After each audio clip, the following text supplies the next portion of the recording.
భాస్కర్ తెలుగు లోగిళ్లలో సంక్రాంతి సంబరాలు అంబరాన్నంటున్నాయి. భోగి మంటలతో సెలబ్రేషన్స్ ను ప్రజలైతే ప్రారంభిస్తున్నారు. రెండు తెలుగు రాష్ట్రాలంతటా కూడా ఫ్యామిలీ మెంబర్స్ తో, బంధువులతో, స్నేహితులతో కలిపి పండుగను సరదాగా జరుపుకుంటున్నారు. రైట్, ఇక విజయవాడలో భోగి సంబరాలు ఏ విధంగా జరుగుతున్నాయో మా ప్రతినిధి రాజేష్ అడిగి తెలుసుకుందాం. రైట్ రాజేష్, విజయవాడలో భోగి సంబరాలు ఎలా జరుగుతున్నాయి? భోగి సంబరాలు అంబరాన్ని అందుతున్నాయని చెప్పాలి. తెల్లవారుజాము బ్రహ్మ ముహూర్తంలోనే 3:30 నుంచి 5:30 మధ్యలో భోగి మంటలు వేసుకుని అందరూ కూడా వాళ్ళు సంబరాలు చేసుకున్నారు. ప్రస్తుతం విజయవాడలోని సెంట్రల్ నియోజకవర్గ మాజీ ఎమ్మెల్యే మల్లాది విష్ణు ఆధ్వర్యంలో భోగి మంటల కార్యక్రమాన్ని నిర్వహించారు.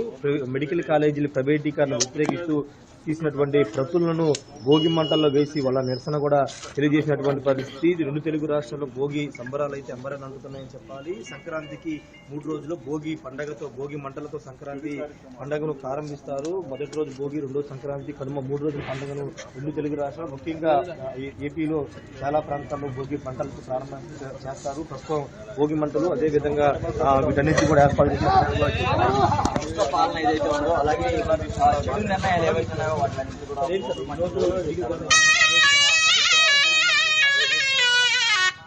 ఇది మెడికల్ కాలేజీలు ప్రైవేటైజేషన్ మేము వద్దన్నప్పటికీ కూడా ప్రభుత్వం పదే ఇదే మంత్రం పాటిస్తాం, ప్రైవేట్ జపం పాటిస్తాం.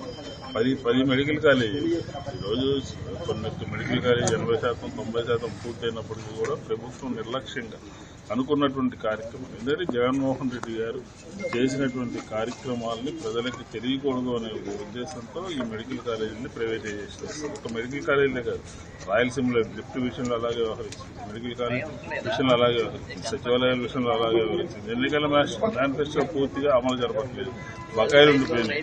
ప్రజలకి ఎన్నికల హామీలు తొందరవుతూ వచ్చింది, భారాలు మోపుతుంది.